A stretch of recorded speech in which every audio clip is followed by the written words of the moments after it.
ஏழ்மையிலையும் கடன்லையும் இருக்கக்கூடிய நிறைய மக்கள் என்ன நம்பியிருக்காங்கன்னா, அவங்களோட பாவர்ட்டிக்கு, அவங்களோட எக்கனாமிக் ஸ்ட்ரகிளுக்கு மேஜர் ரீசன் அவங்களோட ஃபோர்ஃபாதர்ஸ், அவங்களோட மூதாதையர்கள் அப்படின்னு பிலீவ் பண்ணுறாங்க. நிறைய பேர் ப்ளேம் பண்ணுவாங்க. எனக்கு அப்பா மட்டும் அன்னைக்கு அப்படி செய்திருந்தா, அந்த பிளாட்டை வாங்கியிருந்தா, அந்த வேலை வாங்கியிருந்தா, நான் இன்னைக்கு இப்படி இருந்திருக்க மாட்டேன். அதுபோல் அவங்களே அவங்க ப்ளேம் பண்ணுவாங்க. நான் அன்னைக்கு இது படிச்சிருந்தா, இல்லைன்னா நான் அன்னைக்கு அந்த வேலைக்கு போயிருந்தா, இது பண்ணியிருந்தா, அது பண்ணியிருந்தா, அப்படி நிறைய ப்ளேம் பண்ணிகிட்டே இருப்பாங்க. ஆனால் உண்மை அது இல்லை. இதையெல்லாம் தாண்டி ஒரு இம்பார்ட்டன்ட் ரீசன் இந்த உலகத்தில் உள்ள மெஜாரிட்டி ஆஃப் த மக்களை பாவர்ட்டிலையும் எக்கனாமிக் ஸ்ட்ரகிள்லையும் வச்சுருக்கு. அது தெரியாமல் இருந்தால் இந்த ஏழ்மை சூழலில் இருந்து யாருமே விடுபட முடியாது, யாருமே அதை விட்டு வெளியே வர முடியாது. ஹாய் மக்களே, this is PJD show. I'm professor JD. இன்னைக்கு உள்ள வீடியோவில் இந்த ஏழ்மை சூழல், இந்த பாவர்ட்டி சிஸ்டம், இதிலிருந்து எப்படி வெளியே வருவது, இதிலிருந்து வெளியே வந்தால் மட்டும்தான் ப்ராஸ்பரிட்டியை, ரிச்னஸை பெற்றுக்கொள்ள முடியும். ஆக்சுவலி நம்ம மூதாதையர்களாக இருந்தாலும் சரி, இன்னைக்கு இருக்கக்கூடிய கோடானு கோடி மக்களாக இருந்தாலும் சரி, பாவர்ட்டியில இருந்தும் இந்த எக்கனாமிக் ஸ்ட்ரகிள்ல இருந்து வெளியே வராமல் இருக்கக்கூடிய ஒரு மேஜர் ரீசன் நம்ம இருக்கக்கூடிய சிஸ்டம். இந்த உலகம் இன்னைக்கு எப்படி ரன் பண்ணிட்டு இருக்குன்னா, ஒரு பாவர்ட்டி சிஸ்டத்தில் ரன் பண்ணிட்டு இருக்கு. அதாவது ரிச்சாக இருக்கக்கூடிய ஒரு மைனாரிட்டி பீப்புள் மட்டும், அவங்களுக்கு அந்த சீக்ரெட் தெரியும், எப்படி ப்ராஸ்பரஸாக இருக்கணும்னு தெரியும். So remaining multitude of people, millions of people poverty சிஸ்டத்தை பிலீவ் பண்ண, அதில் அடிமையாக இருக்க, அதை ஃபாலோ பண்ண அவங்க கண்டிஷன் பண்ணப்பட்டிருக்காங்க, அவங்க அப்படி படிப்பிக்கப்பட்டு இருக்காங்க. ஃபார் எக்ஸாம்பிள், நீங்கள் ஸ்கூல் சிஸ்டத்தை நம்ம எடுப்போம். நம்ம எல்லாருக்குமே தெரியும், உலகத்தில் உள்ளதுலே சிறந்த நாலேஜ் செல்ஃப் நாலேஜ். ஒரு ஆளுக்கு தன்னை பற்றி தெரியும்னா, தன்னோட ஸ்ட்ரென்த்ஸ், வீக்னஸஸ், தான் யார், தன்னோட பர்பஸ் இன் லைஃப், இதெல்லாம் தெரிஞ்சால் தான் ஒரு ஆள் வின் பண்ண முடியும் வாழ்க்கையில், எந்த ஃபீல்டில் இருந்தாலும் சரி. ஆனால் நீங்கள் ஸ்கூலில் எடுங்க, காலேஜில் எடுங்க, ஏதாவது ஸ்கூலில், காலேஜில் உங்களுக்கு சைக்காலஜி படிப்பிக்கப்படுதா, உங்களுக்கு எமோஷ்னல் இன்டெலிஜென்ஸ்னா என்ன, எஸ்பெஷலி சின்ன பிள்ளைகளாக இருக்கும்போது உங்களுக்கு நிறைய ஸ்ட்ரகிள்ஸ் இருக்கும், லைஃப்பை பற்றி உள்ள நிறைய டவுட்ஸ் இருக்கும், கன்ஃபியூஷன்ஸ் இருக்கும், ஸ்ட்ரகிள்ஸ் இருக்கும். நம்மளோட ஹியூமன் லைஃப்பை பற்றி, எப்படி லைஃப்பை எப்படி வாழ்வது, நம்மளோட நெகட்டிவ் தாட்ஸை எப்படி ஓவர் கம் பண்ணுவது, நெகட்டிவ் எமோஷன்ஸ் எப்படி ஹேண்டில் பண்ணுவது, ஒவ்வொருத்தரோடைய பர்சனாலிட்டி டைப் என்ன, அந்த பர்சனாலிட்டி டைப்புக்கான கரெக்டான ஃபீல்டு எது, அவங்க போக வேண்டிய, செலக்ட் பண்ண வேண்டிய ப்ரொஃபஷ்னல் ஃபீல்டு எது, அவங்களோட ஸ்ட்ரென்த் எந்த ஃபீல்டுக்கு சூட்டபுளாக இருக்கும், அவங்களோட லைஃப்பில் உள்ள பர்பஸ் என்ன, அதுக்கான கைடன்ஸ், அதுக்கான நாலேஜ், ஏதாவது சப்ஜெக்ட் இது ரிலேட்டடாக உங்களுக்கு ஸ்கூல்லையோ காலேஜ்லேயோ படிப்பிக்கப்படுதா? That is number one. Number two, நம்ம எல்லாருக்குமே தெரியும், லைஃப்பில் ரொம்ப இம்பார்ட்டண்ட்டானது மணி. மணி ஒரு டூல். எல்லாரோட வாழ்க்கையிலையும் நம்பர் ஒன் டூல் எதுன்னா மணி தான். ஸோ இந்த மணியை எப்படி ஏர்ன் பண்ணுவது, இல்லைன்னா அந்த மணியை எப்படி சேவ் பண்ணுவது, இன்வெஸ்ட் பண்ணுவது, மணி என்ன, அது எப்படி ஃப்ளோ ஆகுது, எப்படி ஒவ்வொரு நாளும் மணி டிவேல்யூ ஆகிட்டு இருக்கும், இதை பற்றி, எக்கனாமிக்ஸை பற்றி, பர்சனல் எக்கனாமிக்ஸை பற்றி, ஃபினான்ஸை பற்றி, எப்படி ஒரு லீடராக இருப்பது, எப்படி ஒரு பிஸ்னஸ் ஸ்டார்ட் பண்ணுவது, எப்படி செல்ஃப் ரிலையண்டாக இருப்பது, இதை பற்றி எங்கேயாவது டீச் பண்ணப்படுதா? எந்த ஸ்கூலும் காலேஜும் எந்த சிலபஸும் பீப்புளை எம்பவர்டாக இருக்க, அவங்க வாழ்க்கையில் செல்ஃப் ரிலையண்டாக சக்ஸஸ்ஃபுல்லாக இருக்க படிப்பிப்பதே இல்லை. இல்லைன்னா நீங்கள் போய் அனலைஸ் பண்ணி பாருங்கள், ஏதாவது சிஸ்டத்தில், ஏதாவது ஸ்கூலில் அப்படி படிப்பிக்கப்படுது அப்படின்னா நீங்கள் இன்ஃபார்ம் பண்ணுங்கள், நீங்கள் கமெண்ட்ஸில் பதிவிடுங்க. ஸோ இதை ஆலோசித்து பார்த்தாலே உங்களுக்கு தெரியும். ஸோ நம்மளோட எஜுகேஷன் சிஸ்டம் செல்ஃப் எம்பவர்மெண்ட்டுக்கானது இல்லை. இங்கே வரக்கூடிய ஒவ்வொரு ஸ்டூடெண்ட்டும், இல்லைன்னா ஒவ்வொரு பர்சனும் வெற்றியாளனாக இருக்கணும், அவன் வாழ்க்கையில் வெற்றிகரமான விதத்தில் வாழணும், ப்ராஸ்பரஸாக வாழணும் அப்படின்னு எந்த எஜுகேஷன் சிஸ்டமும் படிப்பிக்கப்படுதில்லை. அப்போ எஜுகேஷன் சிஸ்டம் என்ன தான் படிப்பிக்குது? நாலேஜ் தருது, டிஃப்ரெண்ட் ஃபீல்டில் உள்ள நாலேஜ். அது எதுக்காக? ஸோ தட் டிஃப்ரெண்ட் ஃபீல்டில் உள்ள ஆர்கனைசேஷன்ஸ், கம்பெனிஸ், ப்ரைவேட் ஆர்கனைசேஷன்ஸில் வேலை பார்க்க, சம்பளத்துக்கு வேலை பார்க்க, எம்ப்ளாயியாக இருக்க. ஸோ நம்ம எப்படி படிப்பிக்கப்பட்டிருக்கிறோம் இந்த குளோபலைஸ்டு வேர்ல்டில், இந்த கார்ப்பரேட் வேர்ல்டில் இங்கே உள்ள ஹியூமன் பீயிங்ஸ் எல்லாம், சில்ட்ரன் எல்லாம் எதுக்காக பயிற்றுவிக்கப்படுறாங்கன்னா, அவங்களோட கார்ப்பரேட் கம்பெனிஸில் வேலை பார்ப்பதுக்காக தான் பயிற்றுவிக்கப்படுறாங்க. That is one.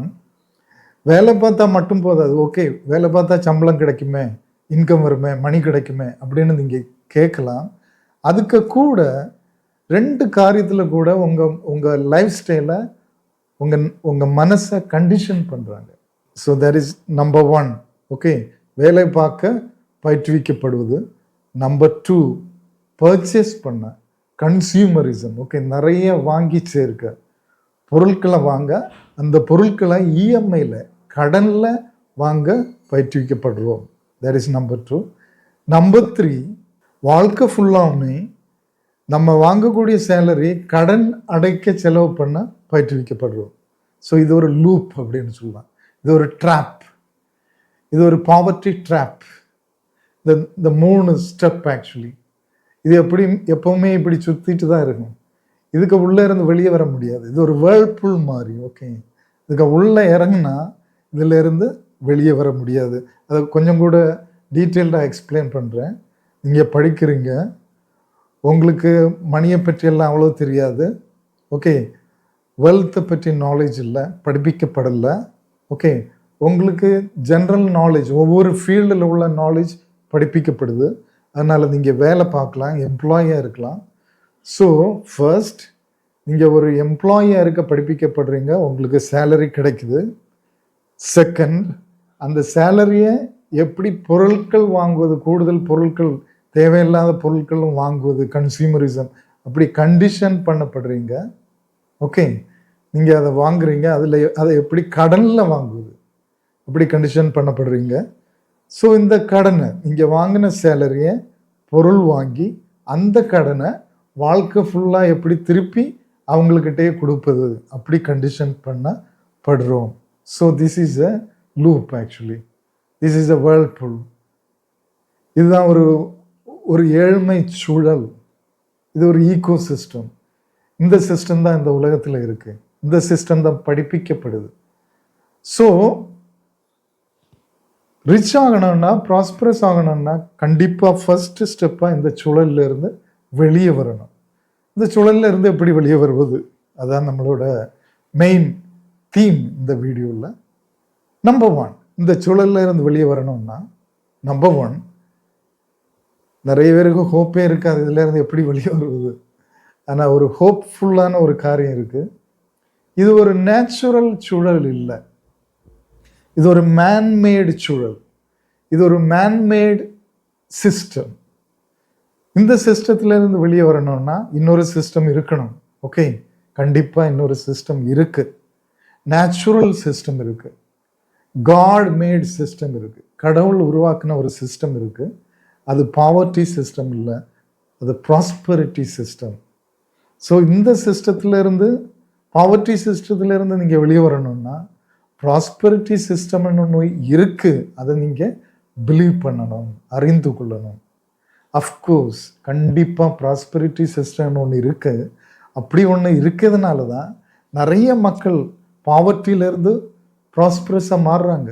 நம்ம கண்ணு முன்னாலே நிறைய எக்ஸாம்பிள்ஸ் இருக்குது. But that is not very easy. இங்கே உள்ள மெயின் ப்ராப்ளமே அது அவ்வளோ ஈஸியானது இல்லை.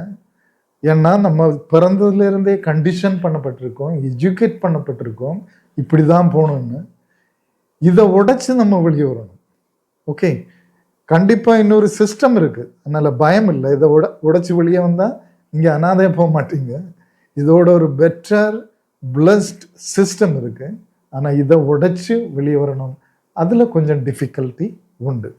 Okay, so first thing is ஒரு காட் கிவன் ப்ராஸ்பரிட்டி சிஸ்டம் நமக்கு இருக்கு. ஸோ தைரியமாக நீங்கள் உடைச்சு இந்த பாவர்ட்டி சிஸ்டத்தை உடைச்சு வெளியே வரலாம், வெளியே வரணும். அப்போ தான் நீங்கள் ப்ராஸ்பரிட்டியை பெற்றுக்கொள்ள முடியும். ஸோ 2வது பாயிண்ட், இதை உடைக்கணும்னா என்ன செய்யணும்? இந்த பாவர்ட்டி சிஸ்டத்தை உடைக்கணும்னா என்ன செய்யணும்? நம்பர் 1, அதுக்குள்ள இல்லைன்னா 2வது point, change your poverty mind set. இவ்வளவு நாளும் கண்டிஷன் பண்ணப்பட்டிருக்கக்கூடிய பாவர்ட்டி மைண்ட் செட்டை நம்ம சேஞ்ச் பண்ணணும். இந்த சிஸ்டத்தில், பாவர்ட்டி சிஸ்டத்தில் 2 ஆஸ்பெக்ட் உண்டு. ஒன்று, நம்ம மைண்ட் கண்டிஷன் பண்ணப்பட்டிருப்பது, நம்மளோட ஆஸ்பெக்ட், நம்ம கண்ட்ரோலில் இருப்பது. 2, இங்கே இருக்கக்கூடிய அந்த மணி சிச்சுவேஷன், கிரெடிட்டில் கொடுப்பது, EMI culture, credit card culture, அதெல்லாம் நம்ம கண்ட்ரோலில் இல்லை. நம்ம அதில் போய் விழாமல் இருந்தால் போதும். அந்த சிஸ்டத்தை நம்ம மாற்ற முடியாது, அது அப்படி இருக்கும். நம்ம அதில் போய் விழாமல் இருந்தாலே போதும். So first we have to change நம்ம கண்ட்ரோலில் இருக்கக்கூடிய இந்த மைண்ட் செட், பாவர்ட்டி மைண்ட் செட்டை சேஞ்ச் பண்ணணும். ஸோ நமக்கு இப்போ தெரியும் இன்னொரு சிஸ்டம் இருக்குது, ப்ராஸ்பரிட்டி இருக்குது. நம்ம இந்த சிஸ்டத்தில் பிரேக் பண்ணி அந்த சிஸ்டத்துக்கு போகணும். அதுக்கு நமக்கு பாவர்ட்டி மைண்ட் செட்டை மாற்றணும். பாவர்ட்டி மைண்ட் செட்டில் உள்ள ஒரு இம்பார்ட்டன்ட் காரியம், it's difficult, it's risky. Poverty mind செட்டுக்கு ஒரு ஒரு நியூக்ளியஸ் என்னன்னா, அது ரொம்ப கஷ்டம். நம்ம பாவர்ட்டியிலேருந்து வெளியே போகிறது ரொம்ப கஷ்டம். ஸோ இதில் என்னென்னா, இந்த ப்ராஸ்பரிட்டி சிஸ்டத்தில் என்னெல்லாம் இருக்குன்னா, இங்கே எப்படி EMI culture, credit card culture, okay, employment culture இருக்கும். இந்த ப்ராஸ்பரிட்டி சிஸ்டத்தில் என்ன இருக்குன்னா, சேவிங்ஸ் இருக்கும், இன்வெஸ்ட்மெண்ட் இருக்கும், மல்டிபிள் இன்கம் ரிசோர்ஸஸ் இருக்கும், பிஸ்னஸ் இருக்கும். இதெல்லாம் தான் இந்த ப்ராஸ்பரிட்டி சிஸ்டத்தில் இருக்கக்கூடியது. ஸோ பாவர்ட்டி மைண்ட் செட்டில் இருக்கக்கூடிய ஆள் இந்த ப்ராஸ்பரிட்டி சிஸ்டத்தை முதல்ல பார்க்கும்போது, ஓகே, அவங்க பிலீவ் பண்ணுறாங்க இதெல்லாம் இருக்குது, ஓகே, எல்லாமே இருக்குது, ஆனால் அது டிஃபிகல்ட் இல்லையா? இன்வெஸ்ட் பண்ணது ரிஸ்கி இல்லையா? சில வேளை அது பணம் போகுமே. பிஸ்னஸ் பண்ணது எவ்வளோ டிஃபிகல்ட், ஓகே, அது ஈஸியான காரியமா? ஓகே, எப்படி பாவர்ட்டியில் இருக்கவங்க ஃபோர் ஃபாதர்ஸை பிளேம் பண்ணுறாங்களோ, அப்பா அப்படி செய்யலாம், இப்படி செய்திருக்கலாம், எங்கள் தாத்தா அப்படி செய்திருக்கலாம், அது வாங்கியிருக்கலாம், நீங்கள் இப்போ அந்த மிஸ்டேக் தான் பண்ணிகிட்ருக்கீங்க. ரிஸ்க் எடுக்க மடித்து, இல்லை அது ரொம்ப டிஃபிகல்ட் அப்படின்னு நினச்சி உங்கள் சில்ட்ரன் உங்களை ப்ளேம் பண்ணி போகிறாங்க. எங்கள் அப்பா ஒரு சூப்பர் டைமில் எல்லாம் இருந்தார், இன்டர்நெட் இருந்து, கம்ப்யூட்டர் இருந்து, ஓகே, பிஸ்னஸ் பண்ணக்கூடிய எல்லா அட்மாஸ்பியர் இருந்து, இன்வெஸ்ட் பண்ணதுக்கு நிறைய ஆப்பர்ச்சுனிட்டிஸ் இருந்து, அன்னைக்கு ஏஐ வந்திருந்து, இந்த ஒரு கோல்டன் ஆப்பர்ச்சுனிட்டி அவர் மிஸ் பண்ணிட்டாரு. அவர் அன்னைக்கு இப்படி ஒரு டிசிஷன் எடுத்திருந்தா, இந்த பிஸ்னஸ் ஸ்டார்ட் பண்ணியிருந்தா, ஒருவேளை கொஞ்சம் அதை டெவலப் பண்ணியிருந்தாலும் நான் அதை இன்னொரு லெவலுக்கு கொண்டு போயிருப்பேன். எனக்கு கொஞ்சம் வெல்த் வச்சுருந்தா, ஒரு வச்சுட்டு போயிருந்தா, நான் இது பண்ணியிருக்கலாமே, அப்படி உங்களை பிளேம் பண்ணுவாங்க. ஸோ பாவர்ட்டி மைண்ட் செட்டில் உள்ள ரிஸ்க் எடுக்க பயப்படுவதனாலையும், பிஸ்னஸ் பண்ண ரொம்ப டிஃபிகல்ட்டாக இருக்கும். பாவர்ட்டி மைண்ட் செட்டில் என்ன நினைக்கிறாங்கன்னா, பாவர்ட்டி சிஸ்டம் ஈஸியாக இருக்குது, ரிஸ்க் இல்லை. ஆனால் இந்த ப்ராஸ்பரிட்டி சிஸ்டம் ரொம்ப ரிஸ்கியானது, ரொம்ப டிஃபிகல்ட்டானது. ஒரு பிஸ்னஸ் ஸ்டார்ட் பண்ணால் எவ்வளோ வருஷம் நம்ம ஹார்ட் ஒர்க் பண்ணணும், கொஞ்சம் கொஞ்சமாக அதை எவ்வளோ வருஷம் ஹார்ட் ஒர்க் பண்ணி இம்ப்ரூவ் பண்ணணும் அப்படின்னு நினைப்பீங்க. ஆனால் ஒரு கொஸ்டின், பாவர்ட்டி மைண்ட் செட்டில் இருக்கக்கூடியவங்க அவங்கள நோக்கி கேட்கணும், பாவர்ட்டி சிஸ்டத்தில் இருப்பது ஈஸியாக, அது எவ்வளவு டிஃபிகல்ட்? உங்களுக்கு ஒரு காரியம், ஒரு முக்கியமான காரியத்துக்கு பணம் புரட்டணும்னா எவ்வளோ டிஃபிகல்ட்டாக இருக்குது? உங்கள் கடத்தை மீட்டை எவ்வளோ டிஃபிகல்ட்டாக இருக்குது? எவ்வளோ ஸ்ட்ரகிள் பண்ணுறீங்க ஒவ்வொரு நாளும். ஓகே, ஒரு ஆள் உங்ககிட்ட கடன் கேட்கும்போது, உங்களுக்கு க்ளோஸ் ஆன ஆள் அதை கொடுக்க முடியாமல் தவிக்கும்போது எவ்வளோ ஸ்ட்ரகிள் பண்ணுறீங்க, எவ்வளோ ஃபீல் பண்ணுறீங்க, ஃபுட்டுக்கு எவ்வளோ ஃபீல் பண்ணுறீங்க, ஒவ்வொரு நாளும் மூவ் பண்ணி போக எவ்வளோ கஷ்டமாக இருக்குது, ஒரு மெடிக்கல் ட்ரீட்மெண்ட்டுக்கு எடுக்க முடியாமல் எவ்வளோ தவிக்கிறீங்க. இந்த எல்லா ரிஸ்க்கும், எல்லா டிஃபிகல்ட்டியும் பாவர்ட்டி சிஸ்டத்தில் இருக்குது. ஆனால் எப்போவுமே இந்த பாவர்ட்டி மைண்ட் செட்டில் இருக்கவங்க இந்த ப்ராஸ்பரிட்டி சிஸ்டம் டிஃபிகல்ட், ரிஸ்கி அப்படின்னு நினைப்பாங்க. ஸோ இதை நீங்கள் முதல்ல பிரேக் பண்ணணும். ப்ராஸ்பரிட்டி சிஸ்டத்தை விடவும் பாவர்ட்டி சிஸ்டத்தில் இருப்பது வாழ்வது very very very risky and difficult. இனி ஒன்று, இந்த பாவர்ட்டி சிஸ்டம் வந்து ஒரு வேர்ல்பூல் மாதிரி, அதிலிருந்து நீங்கள் வெளியேறவே முடியாது. உங்களுக்கு இருக்கக்கூடிய difficulty through out your life இருக்கும், உங்கள் ஜெனரேஷனுக்கு இருக்கும். ஆனால் ப்ராஸ்பரிட்டி சிஸ்டத்தில் இருக்கக்கூடிய டிஃபிகல்ட்டி ஒரு பீரியட் வரைக்கும் தான் இருக்கும். அதுக்கு பிறகு உங்கள் லைஃப் வந்து டோட்டலாக சேஞ்ச் ஆகும். நிறைய காரியங்கள் உங்களுக்கு ஈஸியாக நடத்த முடியும். நிறைய ரிஸ்க்குகள் அங்கே குறைஞ்சிருக்கும். ஓகே, ஸோ இது ஃபர்ஸ்ட் திங். பிரேக் பண்ணுங்கள், இன்றைக்கே பிரேக் பண்ணுங்கள். நம்ம பாவர்ட்டி சிஸ்டத்தில் இருக்கக்கூடாது, ப்ராஸ்பரிட்டி சிஸ்டத்தில் தான் இருக்கணும். அங்கே தான் எடுக்கக்கூடிய ரிஸ்க்கும், அங்கே தான் போடக்கூடிய எஃபர்ட்டும் எனக்கு ஒரு பிரைட் ஃப்யூச்சரை, என்னோட ஜென்ரேஷனுக்கு ஒரு பிரைட் ஃப்யூச்சரை உருவாக்கக்கூடியது. That is worth doing that. இங்கே நம்ம ஃபேஸ் பண்ணக்கூடிய பெயினை விட, டிஃபிகல்ட்டியை விட, அந்த ப்ராஸ்பரிட்டி சிஸ்டத்தில் நம்ம ஃபேஸ் பண்ணக்கூடிய டிஃபிகல்ட்டியும் ஸ்பெண்ட் பண்ணக்கூடிய எஃபர்ட்டும் வர்த் இட். அதுக்கு ஒரு மதிப்பு உண்டு. ஓகே, அதுக்கு ஒரு பலன் உண்டு. நம்பர் 2, 3 இல்லைன்னா ஓகே, இந்த பாவர்ட்டி சிஸ்டத்தில் இருந்து வெளியே வர you have to change your poverty habits. Poverty habits நிறைய உண்டு. ஓகே, ஃபார் எக்ஸாம்பிள், தேவையில்லாமல் டைமை வேஸ்ட் பண்ணுவது, சோஷியல் மீடியாவில் டிவிக்கு முன்னால் நிறைய டைமை வேஸ்ட் பண்ணுவது, அன்ஹெல்தி ப்ராக்டிசஸ், ட்ரிங்க் பண்ணுவது, ஸ்மோக் பண்ணுவது, தேவையில்லாத bad friendship, negative friendship.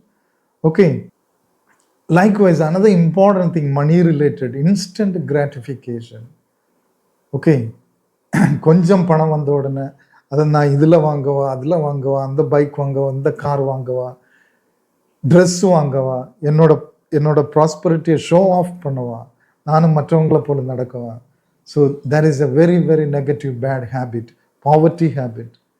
Okay, உலகத்தில் உள்ள நிறைய ரிச் பீப்புள் அவங்க வெளியே காட்ட மாட்டாங்க. அவங்க இன்வெஸ்ட்மெண்ட், அவங்க எல்லாமே சீக்ரெட்டாக இருக்கும். அவங்களுக்கு மணி எங்கே இருந்தெல்லாம் வருதுன்னு யாருக்குமே தெரியாது. எந்தெல்லாம் சோர்ஸஸ், மல்டிபிள் இன்கம் சோர்ஸஸ் எதெல்லாம் வச்சுருக்காங்க யாருக்குமே தெரியாது. ஸோ உங்கள் கிராட்டிஃபிகேஷனை, உங்கள் ஆசைகளை தள்ளி போடணும்.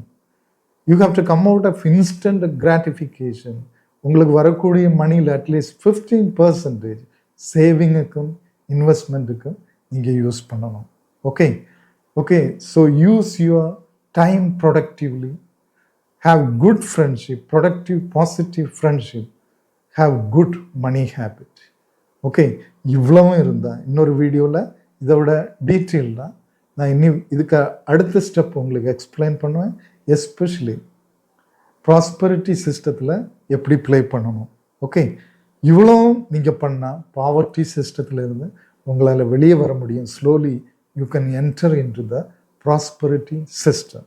ஓகே, இது ஒரு மேஜர் பாத் பிரேக்கிங் வீடியோவாக உங்கள் லைஃப்பில் இருக்கும் அப்படின்னு நம்புகிறேன். ஓகே, நானும் இந்த மாதிரி பாவர்ட்டி சிஸ்டத்தில் இருந்து ரொம்ப டிஃபிகல்ட்டாக, ரொம்ப கஷ்டப்பட்டு வெளியே வந்துவேன். So I have the right to speak with you. நான் எக்ஸ்பீரியன்ஸ் பண்ணதான் உங்ககிட்ட சொல்லிகிட்ருக்கேன். Any guidance or anything if you need, you can WhatsApp me. WhatsApp number டிஸ்கிரிப்ஷனில் ஷேர் பண்ணியிருப்பேன். என்னோட ப்ராஸ்பரிட்டி கிளாஸஸ் உண்டு, அதில் அட்டென்ட் பண்ணணுன்னாலும், செமினார்ஸில் அட்டென்ட் பண்ண இங்கே காண்டாக்ட் பண்ணலாம். லைக் பண்ணுங்கள், ஷேர் பண்ணுங்கள், சப்ஸ்கிரைப் பண்ணாமல் பார்த்துட்டு இருந்தால் சப்ஸ்கிரைப் பண்ணுங்கள். Till we meet in the next video, wish you all the best.